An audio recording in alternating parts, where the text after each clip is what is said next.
Programme report card के साथ मैं हूँ अलीना फ़ारूक शेख। आज वैसे तो ईद का तीसरा रोज़ है, हम आपको ईद मुबारक कहना चाहते थे, लेकिन ईद से 2 रोज़ कबल एक ऐसा इंतहाई अफसोसनाक वाक़या पेश आया 22 मई को, जिसने हम सबको अफसरदा कर दिया है, हमारे दिल दहला दिए। कौमी एयरलाइंस की परवाज़ PK 8303 जो कि लाहौर से कराची के लिए उड़ी लेकिन कराची पहुंच ना सकी, उसको हादसा पेश आ गया लैंडिंग करते हुए। इसमें सवार थे 99 मुसाफिर, जिसमें से 97 अफराद जाम बहक हो गए, जबकि सिर्फ 2 मुसाफिर मौज़ाना तौर पर महफूज रहे। इब्तदाई तहकीकाती टीम एक इसमें कर दी गई है कायम, और उसने रिपोर्ट भी अपनी जारी की है जो इब्तदाई तहकीकात से सामने आई हैं। इसके मुताबिक अब तक जो तहकीकात का महवर है वो 3 लोग हैं, कैप्टन, फर्स्ट ऑफिसर और एयर ट्रैफिक कंट्रोलर, जिसने आखिरी लम्हात में कप्तान से और को पायलट से गुफ्तगू की और उनको इंस्ट्रक्शंस दी। ऐसे में पायलट्स की जो तंजीम है पालपा, वो कहती है कि जी हादसे में बैनुल अक़वामी माहिरीन की ज़ेर निगरानी मुनसिफाना और गैर जानिबदाराना तहकीकात होनी चाहिए। उन्होंने कहा कि जी इस तहकीकाती कमीशन में पायलट्स के नुमाइंदों को शामिल किया जाना चाहिए। इस हादसे ने जहां पूरी कौम को हिला कर रख दिया है, वहां एक बार फिर तैयारे और ख़ास तौर पर PIA की कारकर्दगी पर बहुत से सवालात जन्म ले रहे हैं। क्यों है कि पाकिस्तान में ही इस तरह के हादसे पेश आते हैं और बहुत ज़्यादा इनकी तादाद होने शुरू हो गई है? क्यों क्वालिटी कंट्रोल को इंश्योर नहीं किया जाता? सवालात तो बहुत से हैं, लेकिन आज अपने एनालिस्ट के सामने जो इब्तदाई तहकीकात हुई हैं और जो पालपा का मौक़िफ़ है वो रखेंगे और उस पर सवाल करेंगे। सवाल हमारा कुछ यूँ है अपने एनालिस्ट से कि पालपा का एतराज़ है कि तहकीकाती कमीशन में पायलट्स के नुमाइंदों को शामिल किया जाए। क्या पालपा के तहफ़्फ़ुज़ात दुरुस्त हैं, हाँ या ना के ऑप्शंस हैं? हसन निसार साहब हमें पैनल पर ज्वाइन कर रहे हैं, महमूद सरफराज साहिबा हैं, मज़हर अब्बास साहब हैं, हफीज़ुल्लाह नियाज़ी साहब भी हमें ज्वाइन कर रहे हैं। हसन निसार साहब, सबसे पहले आपकी जानिब आते हैं। पालपा ने तहफ़्फ़ुज़ात अपने ज़ाहिर किए हैं और कहा जी जो मुतल्लिका माहिरीन है उनकी कमी नज़र आती है जो कमीशन कायम किया गया, आप क्या समझते हैं? देखिए, तैयारे के साथ जो पहली चीज़ कम से कम जो मेरे ध्यान में आती है वो है पायलट। सो कॉमन सेंस का तकाजा तो यही है कि पायलट्स को भी नुमाइंदगी मिलनी चाहिए और स्टेक होल्डर है वो भी। मुतालबा तो उनका बहुत दुरुस्त है पालपा का। ठीक है, बस ये ठीक है। मज़हर अब्बास साहब, क्या आपकी यकीनन इस मौजू पर कुछ माहिरीन से भी गुफ्तगू हुई होगी, आपको इंसाइट भी मिली होगी, क्या राय रखते हैं माहिरीन इस तमाम तरह हादसे से मुतल्लिक? देखिए, इसमें जो प्रॉब्लम है, अव्वल तो मैं कभी ये बात नहीं समझता कि इब्तदाई रिपोर्ट जारी क्यों की जाती है। इन्वेस्टिगेशन को हमेशा ट्विस्ट करना अगर आपको हो तो आप एक इब्तदाई रिपोर्ट जारी कर दें। कोई सेंस नहीं बनता इब्तदाई रिपोर्ट जारी करने का। अब आपने इब्तदाई रिपोर्ट जारी की है, वहीं प्रॉब्लम मुझे नज़र आ रही है, क्योंकि प्रॉब्लम स्टार्ट तो वहाँ से हुई है और वहाँ से तहकीकात का आगाज़ होना चाहिए जहाँ से जहाज़ रवाना हुआ है। कि जब जहाज़ रवाना हुआ था तो बकौल PIA के CEO कि वो टेक्निकली बिल्कुल ठीक था, साउंड था। तो क्या वाकई वो टेक्निकली साउंड था? यहाँ से इब्तिदा होती है, क्योंकि जो at the end of the day जब वो क्रैश किया है तो उसके इंजन फेल थे, उसका टायर नहीं खुला था, और भी बहुत सी चीज़ें हैं जो टेक्निकल उसमें आती हैं। तो वहाँ अगर आपने वहाँ से शुरू नहीं की और आपने पिन पॉइंट 3 लोगों को कर दिया तो आपने तहकीकात की डायरेक्शन सेट कर दी है। और यही बात आप याद रखें कि जो एक्सपर्ट्स होते हैं, जो इन्वेस्टिगेटर्स होते हैं, ट्विस्ट वहीं से होता है। क्योंकि मैं लेमैन हूँ, मुझे शायद नहीं पता होगा, और बहुत से लोग हैं वो लेमैन हैं। जो एक्सपर्ट्स होता है उसको पता होता है कि कौन सी सेक्शन कहाँ गड़बड़ कर सकती है और कहाँ इसको ट्विस्ट किया जा सकता है। उसमें आपने एयर ट्रैफिक कंट्रोल को तो शामिल किया। क्या जिना इंटरनेशनल एयरपोर्ट पे इमरजेंसी डिक्लेयर हुई थी? क्या जब वो जहाज़ रनवे पे टच किया तो वहाँ फायर टेंडर्स खड़े थे? वो फोम किधर था जो ऐसे मौके पे बिछाया दिया जाता है? ये दूसरी चीज़ वहाँ है। फिर एक बड़ी बुनियादी चीज़ उसमें लैक कर रही है, और उसका डायरेक्टली उस तरह ताल्लुक़ ना हो, लेकिन ये सिविल एविएशन और एयरपोर्ट के इर्द गिर्द जो इमारतें खड़ी की गई हैं, और अभी इस्लामाबाद नया एयरपोर्ट बन रहा है, उसके पास जाके आप देख लें कि दर्जनों के करीब कई सौ प्रोजेक्ट्स लॉन्च हो गए हैं। तो इसका कौन ज़मीन ये दे देता है? इस चीज़ को ज़ाहिर है नज़रअंदाज कर दिया जाएगा।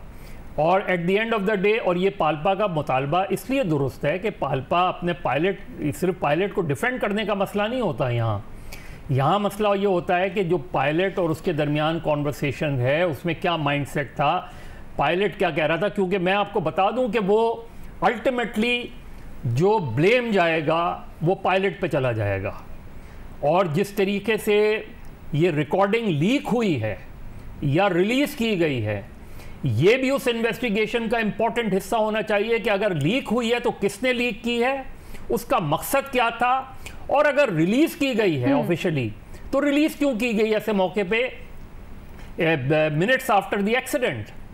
आप कहना क्या चाह रहे हैं, आप करना क्या चाह रहे हैं, आप साबित क्या करना चाह रहे हैं।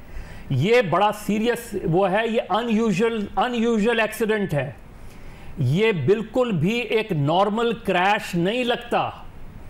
ये एक ऐसी सूरत हाल बनती है कि जहां पायलट 2 मरतबा रनवे को टच कर रहा है, वहां कोई इमरजेंसी नज़र नहीं आ रही है, अल्टीमेटली वो टेक ऑफ कर जाता है और फिर उसका इंजन फेल हो जाता है। अब उसकी मज़र अब्बास साहब, जो हम ये बात कर रहे हैं और हम जिस गुफ्तगू का हवाला दे रहे हैं जो कंट्रोल टावर से पायलट की हुई है, जो अभी तक सामने आई है, अगर उसको देखा भी जाए तो उसमें पहले कुछ रिपोर्ट नहीं हुआ कि लैंडिंग गियर में क्या ख़राबी है। उसके बाद एक प्रोटोकॉल होता है कि जो कंट्रोल टावर में मौजूद होता है शख्स, वो बाकायदा दूरबीन लगा के चेक करता है फिजिकली कि क्या आया है लैंडिंग गियर नीचे, फिर पायलट को इन्फॉर्म करता है। वो नहीं थी उसमें बिल्कुल भी। उसके बाद ये सारे प्रोटोकॉल्स होते हैं।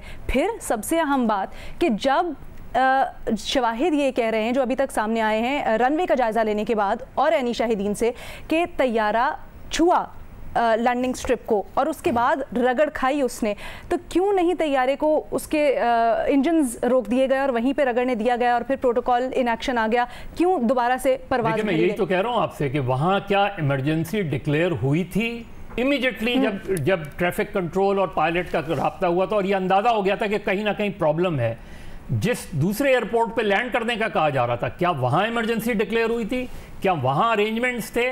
तो ये एक बहुत सिंपल सा केस नहीं है। इसको अगर सिंपली टैकल करने की कोशिश की गई, और आपने अभी तहकीकात आगाज़ की है कि आपने इब्तदाई रिपोर्ट में 3 लोगों पर शक का इजहार कर दिया है कि प्रॉब्लम वहाँ लाए हो रही है, और यही मेरा ख्याल है यहीं से प्रॉब्लम का आगाज होगा और यहीं से नो कॉन्फिडेंस आएगा पाल्पा का भी और दीगर इदारों। ये महमल के पास लेके चलते हैं क्योंकि आगे हैं तहफ़्फ़ुज़ात।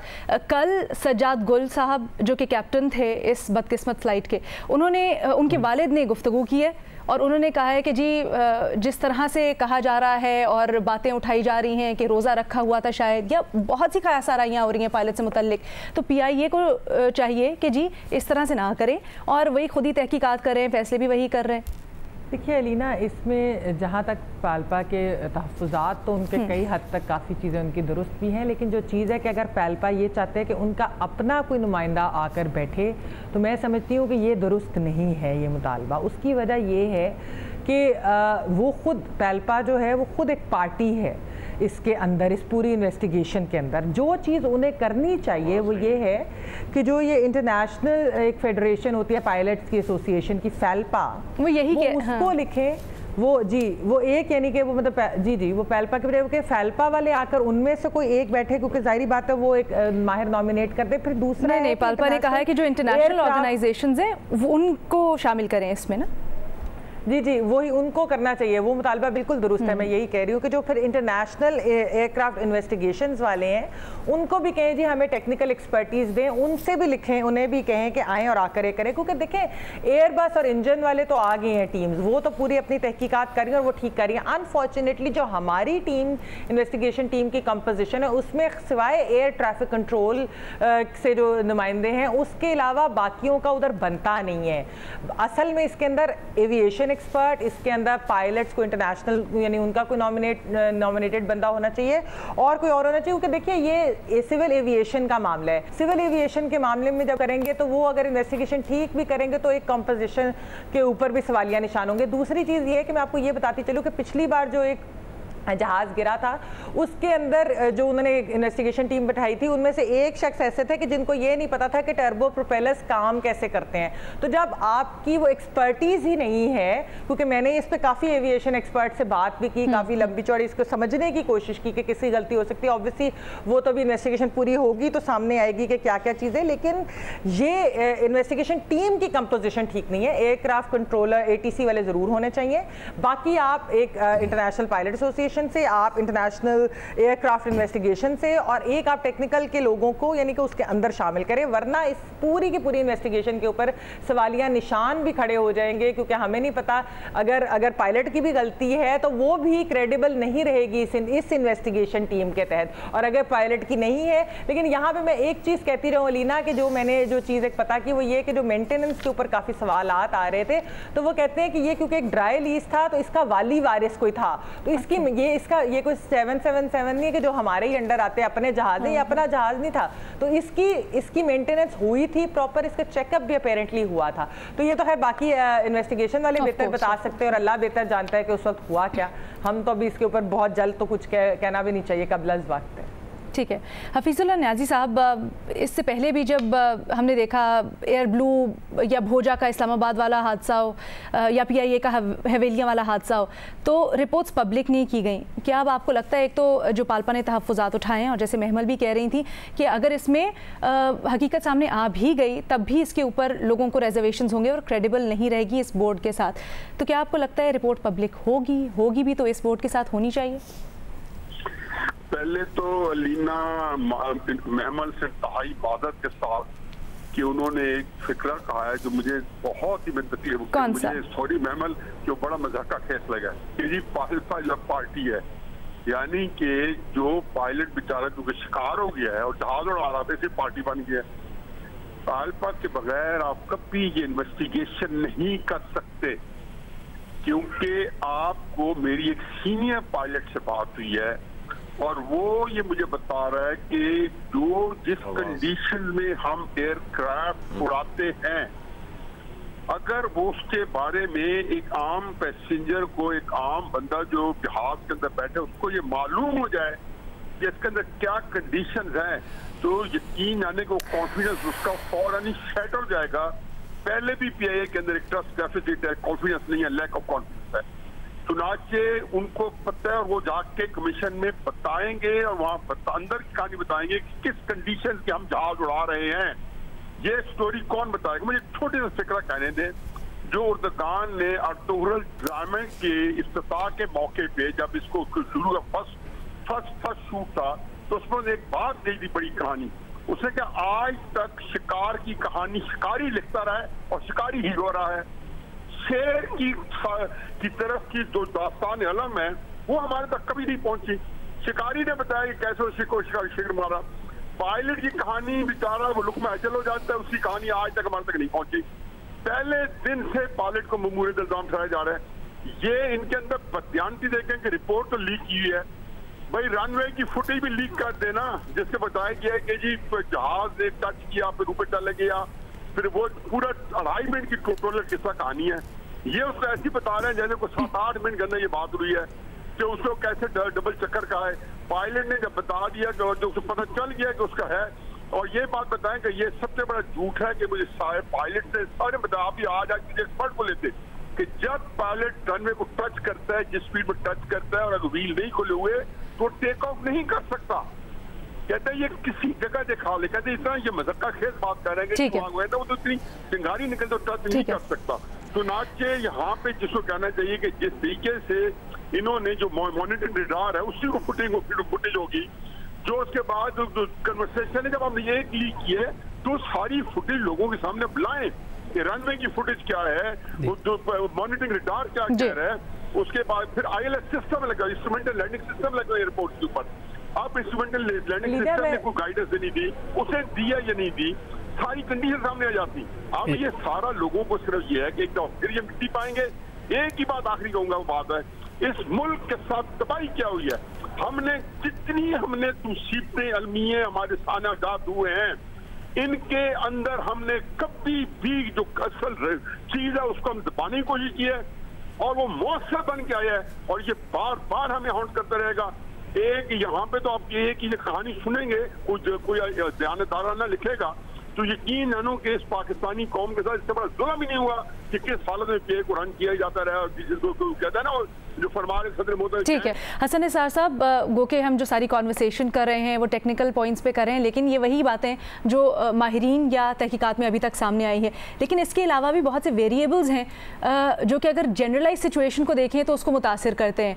एक ये कि PIA का पोलिटिसाइज होना, वो भी एक बहुत बड़ा फैक्टर है कि किस तरह से, जैसे अदालत ने भी सवाल उठाए थे कुछ अर्सा कबल के पायलट्स होते हैं या जो आपका क्रू होता है उसको पोलिटिसाइज की जाती हैं उनकी भर्तियाँ। दूसरा मज़हर अब्बास साहब ने बड़ा अच्छा पॉइंट उठाया, जो आसपास रिहायशी इलाका है उसको कौन देखेगा कि क्या वो क़वायद व ज़वाबित के उसमें है या नहीं है, या फिर वो वहाँ पे होना भी चाहिए या नहीं होना चाहिए।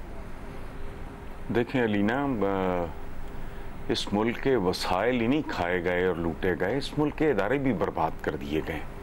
टाइटैनिक डूबता है तो पूरा डूबता है।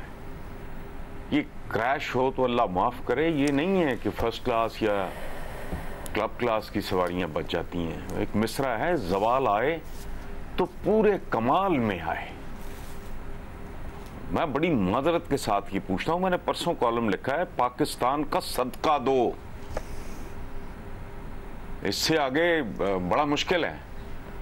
एक PI अगर रोना रो रहे हो आप, ठीक क्या है? यहाँ ये कोहराम मचा हुआ है पंजाब पूरे में, ये फिर रहे हैं, ये बटालियंस फिर रही हैं, ये जुमा बाजारों में को कीमतों का कंट्रोल कुछ भी नहीं है, लावारिस है सारा मामला। ये पतवार टूटे हुए हैं, अब लिए फिरता है दरिया हमको, किसी के पल्ले कुछ भी नहीं है और अब तो भरम भी नहीं रहा। इसलिए क्या PIA जहाज हो गया, यूं हो गया, मुझे तो सच्ची बात है, मुझे तो 90% सवाल ही इररेलेवेंट लगते हैं। जहां ये माशरा पहुंच चुका है ना, उसके बाद ये क्या बातें कर रहे हैं, हम क्या कर रहे हैं? क्या है कोई चीज अपनी जगह पे? सर पैर ही नहीं है।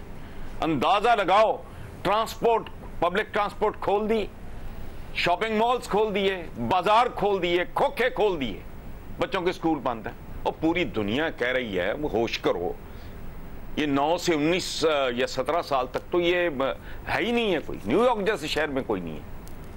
बेतुका, बेसुरा ये मुल्क इस वक्त एक ऐसे उस मिसाइल की तरह है जिसके आगे वॉर हेड है ही नहीं। किसी दीवार में जा घुसता है, किसी घर में जा घुसता है, ये इस तरह का कारोबार है सारा। इसमें जहाज का क्या हो गया पता नहीं। वो हसन साहब वो जॉन एलिया का शेर है, कहीं बाहर से नहीं घर से उठा है फितना, शहर में अपने ही दफ्तर से उठा है फितना। वाह, इसी नोट के ऊपर हम एक छोटी सी ब्रेक लेंगे। हसन निसार साहब जैसे बात कर रहे थे कोरोना, तो ज़फ़र मिर्ज़ा साहब कहते हैं कि जी जो सूरत हाल रही है ईद पर, उसके बाद शायद हमें लॉकडाउन में नरमी पर नज़रसानी करनी पड़े। इस पर अपनी एनालिस्ट की राय जानेंगे एक छोटी सी ब्रेक के बाद। बात करेंगे कोरोना वायरस की। तो ईद के लिए कुछ लॉकडाउन में नरमी की गई थी, लेकिन उसके बाद जो देखा जा रहा है केसेस की तादाद में इजाफा और हलाक होने वाले अफराद की तादाद में भी इजाफा हुआ है। इसके बाद ये सोचा जा रहा है कि जी लॉकडाउन जो नरम किया गया था उस पर नज़रसानी की जाए, लॉकडाउन को मज़ीद सख्त किया जाए। अगर आदाद शुमार पर नज़र डालें तो मुल्क में आज अब तक कोरोना के मज़ीद 16 अफराद इंतकाल कर गए हैं। इसके बाद अमवात की मजमूई तादाद 1197 हो गई है, जबकि नए केसेस सामने आने के बाद मरीज़ों की जो तादाद है वो 57,705 तक पहुँच चुकी है। वफाकी हुकूमत ने ईद से कबल कारोबार खोलने की इजाज़त दी थी और अभी ईद के बाद दोबारा लॉकडाउन का इंदिया दे रहे हैं। वज़ीर आज़म इमरान खान के मुआविन ख़ुसूसी बराए सेहत डॉक्टर ज़फ़र मिर्ज़ा वो कहते हैं कि जी पाकिस्तान में कोरोना केसेस में इजाफा हो रहा है। पाकिस्तान के जो शहरी हैं वो शायद ये समझ रहे हैं कि कोरोना सिर्फ ईद तक था, अगर हमने एहतियाती तदाबीर इख्तियार ना की तो बहुत बड़ा बहरान पैदा हो सकता है। उन्होंने खबरदार किया। अब ऐसे में अपने एनालिस्ट से सवाल हमारा कुछ यूँ है कि क्या हुकूमत की जानिब से एक बार लॉकडाउन में की गई नरमी के बाद अवाम दोबारा लॉकडाउन को संजीदा लेंगे, हाँ या ना के ऑप्शन हैं। महमल, सबसे पहले आपके पास आना चाहूँगी, अवाम संजीदा लेंगे या नहीं? इससे ज़्यादा ये चीज़ कि जो WHO ने कल रिपोर्ट रिपोर्ट जारी की है उसमें कहा है कि 91%, 91% जो आपके केसेस हैं वो लोकल ट्रांसमिशन के हैं, यानी एक दूसरे से हमें कोरोना वायरस लग रहा है। और अभी तो टेस्टिंग भी नहीं हो रही थी ईद की वजह से पूरी तरह, तो ये जो स्टैट्स हमारे सामने आए हैं बड़े अंडररेटेड हैं। बिल्कुल अलीना, देखिए जो आप कह रही है कि अवाम क्या इस चीज़ को संजीदा लेंगे कि नहीं, देखिए शुरू के लॉकडाउन को उन्होंने ज़रूर संजीदा लिया। अब अगर गवर्नमेंट री इम्पोज करती है तो मुझे लगता है कि अवाम को संजीदा लेना पड़ेगा, अगर वो चाहे या ना चाहे। ये उनके चाहने के ऊपर नहीं है कि वो संजीदा लेंगे कि नहीं। बात यह है कि हुकूमत को, अगर हुकूमत दोबारा लॉकडाउन करती है तो फिर उनको एक्चुअली बड़ा सख्त लॉकडाउन री इम्पोज करना पड़ेगा। ये उस तरह का लॉकडाउन नहीं होगा कि ईज है तो ये वाला सेक्टर खुला है, वो सेक्टर खुला है, टाइमिंग जो है, कोई दुकान भी खुली है तो कोई फलानी चीज़, इस तरह नहीं। देखिए अलीना, बात ये हो रही है कि हमारे जो टेस्ट कंडक्ट किए जाते हैं, और ये खैर बाकी ममालिक में भी जब वो पूछते हैं कि इतने टेस्ट हुए, जब बताया जाता है तो वो कहते हैं लेकिन कितने लोग टेस्ट हुए, क्योंकि कई बार होता ये है कि टेस्ट जो है वो 2 या 3 बार एक ही बंदा टेस्ट हो रहा होता है, वो भी नंबर्स शामिल कर लिए जाते हैं। तो ये पाकिस्तान में भी इस चीज़ के ऊपर ये बार बार हमें सवाल करना चाहिए कितने लोग टेस्ट हुए। दूसरी चीज़ ये कि हमारी कैपेसिटी कब बढ़े, क्योंकि देखिए लॉकडाउन भी, मैंने पहले भी ये बात की है, अग्रेसिव टेस्टिंग के बगैर लॉकडाउन का भी फायदा नहीं है ना। आप जब आइडेंटिफाई नहीं कर रहे, आप वो क्लस्टर्स या वो लोग ही नहीं आप आइडेंटिफाई कर पा रहे, तो फिर लॉकडाउन से क्या होगा? थोड़ी देर के लिए कंटेन हो जाएगा, बट दैट्स अबाउट इट। और मैं ये आपको बताती चलूँ अलीना कि प्राइवेटली बहुत लोग, ये हेल्थ सेक्टर से भी, यानी कि जो हेल्थ वर्कर्स हैं वो भी, और प्राइवेटली बाकी भी बड़े अच्छे पोस्ट वाले लोग भी ये कह रहे हैं कि 1-2 महीने बाद खुदा न खास्ता इस तरह का मामला हो जाएगा कि आपको शायद अस्पतालों में जगह भी ना मिले, जो कि सबसे खौफनाक बात है कि अगर खुदा न खास्ता कोरोना हो गया, जिस तेज़ी से वो फैल रहा है, पता नहीं कितने लोग बचते हैं, अगर अस्पतालों में भी जगह नहीं मिलेगी तो फिर आप सोच लें कि हसन निसार साहब से पूछने में मेरे ख्याल में अवाम को बहुत संजीदा लेना चाहिए और हुकूमत को बहुत संजीदा लेना चाहिए। मैं कहती हूँ इसका कोई ना कोई निकाले, लॉकडाउन रीइंफोर्स करें तो सख्ती से करें और एग्रेसिव टेस्टिंग। ठीक है, हसन निसार साहब आपको क्या लगता है? देखिए, पहली बात यह है कि अवाम अगर हुकूमत को संजीदा लेंगे तो फिर उसके लॉकडाउन को संजीदा लेंगे ना। लोग अगर गवर्नमेंट को संजीदा नहीं ले रहा है, कैसे लेंगे? दूसरी बात एक और है कि कोरोना के मामले में पहले भी अर्ज कर चुका हूँ, हम सब अंधे हैं और हाथी को टटोल के उसको डिफाइन करने की कोशिश कर रहे हैं। तीसरी और आखिरी बात मैं अर्ज कर दूं कि एक बहुत ज़्यादा पॉसिबिलिटी इस बात की है कि ये सिरे से पैंडेमिक हो ही नहीं, उसकी बजाय ये एंडेमिक हो जो वैक्सीन की तैयारी के बाद, जैसे मलेरिया है जी, तो इसके बारे में सर पैर किसी को पता नहीं। बाकी जो गवर्नमेंट है उसको, वो आप जानते ही हो, हफीजुल्लाह नियाज़ी साहब पीटते रहते हैं rate of the government. Rate of the government तो गवर्नमेंट के साथ लाज़िम मलज़ूम है ना जी। इसलिए छोड़ें, ये लंबी कहानी है। ठीक है, अवाम इसको कैसे संजीदगी से लेंगे? हुकूमत कोई संजीदगी से नहीं ले रहा है वो। हफीजुल्लाह नियाज़ी साहब आपको क्या लगता है? देखिए, मेरे लिए तो जो हसन साहब ने अपने पिछले क्वेश्चन के जवाब में सेकंड राउंड में जो जवाब दिया था, मेरा तो कोरोना में बिल्कुल वही जवाब था। वो फैज साहब ने कहा था ना कि कुछ इस किया कुछ काम किया, मैं ये कहता हूँ ना इस किया ना काम किया। अब ये गवर्नमेंट ने जिसको कहना चाहिए कि जो किस तरह के बहरान होते हैं वहाँ हुकूमतें नजर आती हैं। मुझे बताएं, हम जिस lockdown, no lockdown, semi lockdown, small lockdown की बात करते हैं, इसका कोई मॉडल तो बता दें कि जैसे हमने किया था किसी मुल्क में, बता दें कि हुकूमत ने कोई निज़ाम बनाए, SOPs बनाए हुए हों और उनको हवा में उसे नियाज़ी साहब माजरत के साथ बहुत सारे ममालिक में SOPs बने और लोग उस पर अमल भी कर रहे हैं। ज़्यादा दूर ना जाएं तो दुबई की मिसाल है कि हर मुल्क के अंदर SOP से अमल दरामद हुए हैं। मैंने यही कहा, इस मुल्क का सानिया यही है। रोशन साहब ने कहा कि हमारे यहाँ SOPs बनने का मतलब हम नाफिज नहीं करा सकते।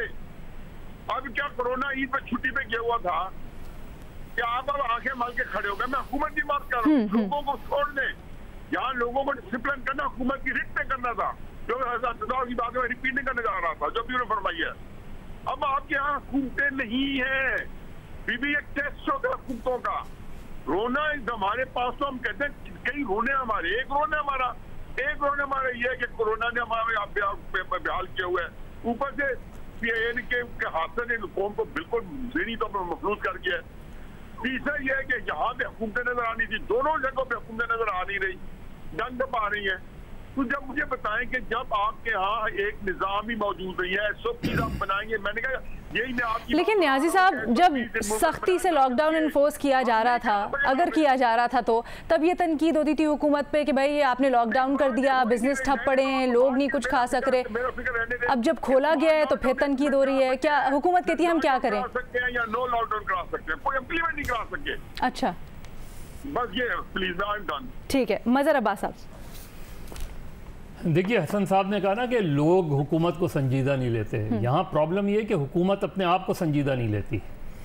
आप पूरे लॉकडाउन की थ्योरी उठा के देख लें, पहले दिन से देख लें कि गवर्नमेंट ने क्या अपने आप को संजीदा लिया। गवर्नमेंट ने क्या ऐसी चीज़, गवर्नमेंट एक दूसरे से आपस में लड़ती रही, मरकज़ी हुकूमत और सिंध हुकूमत की आपस में लड़ाई होती रही कि कौन सा लॉकडाउन बेहतर है, लॉकडाउन करना चाहिए, क्या नहीं करना चाहिए। तो जब गवर्नमेंट के अंदर कन्फ्यूजन पाया जाएगा, जब गवर्नमेंट अपने आप को संजीदा नहीं लेगी, तो लोग इस चीज़ को कैसे संजीदा लेंगे और लोग हुकूमत को कैसे संजीदा लेंगे। देखिए, इसका पहले दिन से हल यही था कि एग्रेसिव टेस्टिंग, आप मरदमशुमारी करते हैं, घर घर करते हैं, आप पोलियो के कतरे जब पिलाते हैं तो घर घर जाके पिलाते हैं, तो आप टेस्टिंग इस तरह क्यों नहीं शुरू कर सकते। या आपने 10 लाख की जो टाइगर फोर्स बनाई हुई है, ये किस काम के लिए बनाई हुई है आपने इनका? आप ये SOPs पे तो अमल करवा नहीं सके, तो अब बाकी इनका क्या काम है, ये क्या काम करेंगे? कौन सी किस जगह पे अवेयरनेस की क्लासेस ली हैं इन्होंने जो इनको टास्क दिया गया था? तो आपने गवर्नमेंट को अपने आप को संजीदा लेना पड़ेगा, इसलिए कि ये याद रखें कि अनएम्प्लॉयमेंट हो चाहे भूख हो, ये दोनों चीज़ें बड़े अहम मामलात हैं। लेकिन अगर ये वायरस जिस तरीके से फैल रहा है उस तरीके से फैल गया, तो ना आप अनएम्प्लॉयड तो अपनी जगह है, उसके साथ उसको वायरस भी लगेगा।